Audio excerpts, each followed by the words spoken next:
E aí pessoal, tudo bom? Sou o professor Gustavo Leão, sejam bem-vindos a mais um vídeo. E hoje a gente vai discutir um assunto que é a polarização social dos brasileiros nos estereótipos de enquadrar a pessoa num setor de esquerda ou num setor de direita dentro da sociedade. Vamos discutir por que isso é errado e como que a gente pode mudar a nossa mentalidade nesse assunto. Se você está chegando agora no canal, deixa um like, se inscreve aqui para deixar essa sala de aula cada vez maior e me segue também no Instagram, onde eu posto videoaulas toda semana nos stories. Vamos lá!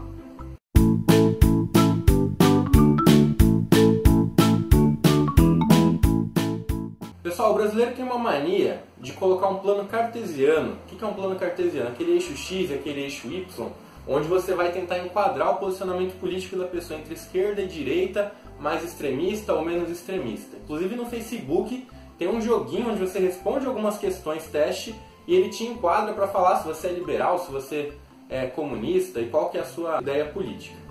Isso deixa tudo completamente transformado, porque a política não é um assunto de plano cartesiano, ela é um tema complexo, que tem várias dimensões, então não dá pra gente botar nesse plano e definir se a gente é de esquerda ou de direita. Tudo que a gente vai definir vai depender da nossa opinião a respeito de um assunto e as consequências dessa nossa opinião podem gerar uma motivação política, uma lei ou um investimento em determinado setor que vai afetar não só esse setor, mas também os outros. Por isso que a gente não pode querer jogar tudo num plano cartesiano e taxar as pessoas de comunistas ou de fascistas, ou seja lá o que for. Para começar, esses termos muita gente nem sabe o que é, apesar de a gente ter ótimos veículos de comunicação entre sites escolares, canais aqui no YouTube que tratam bem desse tema, o que é o fascismo, o que é o comunismo, o que é o liberalismo, o pessoal não pesquisa e acaba se enquadrando pelo achismo em um desses lados. Só que quando ela se enquadra nesse lado, ela acha que tem que pegar todo estereótipo em todas as linhas de raciocínio, de todos os sentidos, e se colocar naquilo. Por exemplo, não é porque você é a favor da privatização de uma empresa que você é completamente liberal e contra o sistema social que vai estar enfraquecendo o Brasil. Por outro lado, não é porque você quer abrir uma empresa que você também é um porco capitalista que quer oprimir o seu funcionário. Às vezes você só tem uma ideia legal e você tem vontade de dividir isso com as pessoas. Esse estereótipo que a gente tem hoje ele é explicado porque a gente atravessou um grande período no Brasil em discussões políticas, principalmente contra as ameaças comunistas. Então nós tivemos no Brasil diversos movimentos sociais. Vou dar alguns exemplos para vocês. Na campanha de Canudos, que era um vilarejo que não queria se envolver com o pagamento de impostos federais, e o governo federal já da República do Brasil destruiu aquela civilização, a gente pode considerar tanto uma missão messiânica que tinha naquela região com Antônio Conselheiro, como uma comunidade um pouco mais igualitária, e isso foi condenado e eles foram completamente destroçados. Nós tivemos os movimentos operários no Brasil em 1917, que tiveram um embasamento das suas greves com o movimento anarquista que estava crescente aqui no Brasil. Em 1935, durante o governo de Getúlio Vargas, a gente tem a intentona comunista e depois, em 1937, a gente vai ter o anunciamento do Plano Cohen, que foi uma fake news que ameaçava o Brasil de ser tomado pelos comunistas. E isso, com a ascensão da União Soviética no mundo, causa pânico em muita gente, principalmente muitos empresários com influência política, que vão dar apoio ao Getúlio Vargas para implementar uma ditadura no Brasil, no Estado Novo, e aí a gente vai querer dividir o país dizendo que os comunistas são um perigo. Anos mais tarde, durante o governo Janjan, depois que o Jânio Quadros se afasta, a gente vai ter diversas medidas bizarras no Brasil, como por exemplo um parlamentarismo no meio de um presidencialismo, e depois a gente vai ter o golpe de 64, ou o movimento revolucionário, popular, como você preferir chamar, que a gente vai alegar que o Brasil está sofrendo uma reforma comunista e que isso não pode acontecer porque isso vai destruir o país. E essa discussão ainda se mantém até hoje. O pessoal acha que entende o que são esses lados, seja do capitalismo ou seja do comunismo, e tenta enquadrar atitudes políticas dentro de um desses lados. Então, para estudo de caso, a gente vai falar do governo de Getúlio Vargas, onde você não sabe qual que é o lado desse cara. O Getúlio Vargas foi ditador, com diversas ideias de promover o capital do Brasil e criou empresas como, por exemplo, a Petrobras e a Vale. Se você pensar que ele era ditador, que ele maltratava a sua oposição, você no pensamento brasileiro de hoje, por que não pode enquadrar ele como de direita e falar que ele era fascista? Principalmente porque ele governou o Brasil na época em que o governo fascista realmente estava governando na Itália com Mussolini, mas no final das contas, na Segunda Guerra Mundial, o Brasil foi para a guerra contra a Alemanha, apoiando os Estados Unidos, que era capitalista. E aí você fala, meu, qual que é a ideia desse cara? O Getúlio Vargas, ele criou a consolidação das leis do trabalho, obrigou o empregador a assinar a carteira de trabalho do trabalhador.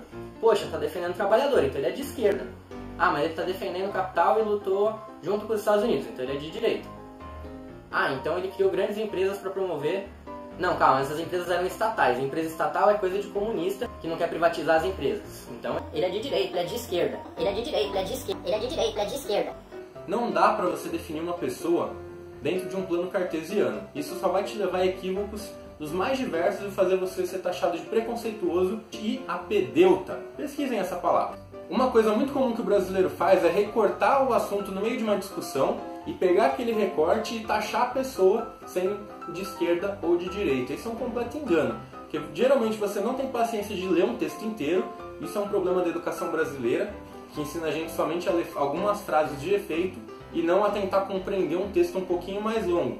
Mais longo, a partir de 2 parágrafos já é um texto gigantesco para uma pessoa. Outro fator que explica a nossa necessidade de taxar logo a pessoa entre esquerda e direita é porque a nossa argumentação política é extremamente baixa, porque a gente não tem uma educação política em casa e nem na escola. Se você tenta educar o seu filho politicamente em casa, você vai ser taxado de um pai extremista que está querendo educar o seu filho para militarizar ele.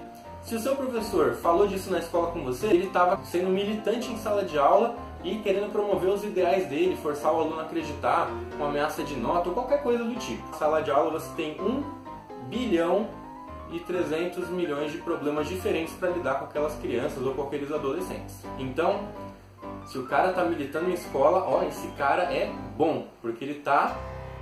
Outro problema que a gente está tendo hoje em dia, dentro dessa discrepância de você estereotipar a pessoa, é você querer culpar ela pelo crime dela, como se a gente estivesse na antiga Babilônia, seguindo o código de Hammurabi com a lei de Talião, aquela lá de olho por olho, dente por dente, que a pessoa tem que pagar o crime dela com uma pena equivalente àquela que ela cometeu o crime. Essa lei de Talião justifica a gente cometer maldades na sentença de uma pessoa que cometeu um crime maligno. Mas essa lei de Talião, ela já tem quase 4.000 anos. Será que a gente não evoluiu nem um pouquinho socialmente para a gente conseguir pensar de uma forma um pouquinho mais esclarecida? E por fim, a gente quer culpar o agredido pela agressão que ele sofreu. Então tudo aquilo que acontece com uma pessoa é justificável se ela praticou algum ato errado. E aí a gente vê as declarações mais absurdas, né? Gente, as minorias, se somados todos os tipos de minoria, em discrepância religiosa, social, de orientação sexual, elas são a maioria, porque todo mundo pertence a algum tipo de minoria. Ou porque a sua religião vai sofrer discriminação, ou porque a sua orientação sexual, ou porque a cor que você gosta de usar, ou o time de futebol que você torce. Tudo está te enquadrando num ambiente de discriminação. E ao invés de combater o preconceito social no geral, não. A gente quer ficar taxando as pessoas nesse plano cartesiano e forçando elas a serem estereotipadas como fascistas ou como comunistas. E a gente nem sabe o que isso significa. Esse vídeo de reflexão fica por aqui. Se você gostou, não esquece de deixar o like e se inscrever aqui no canal para essa nossa sala de aula ficar cada vez maior. Muito obrigado!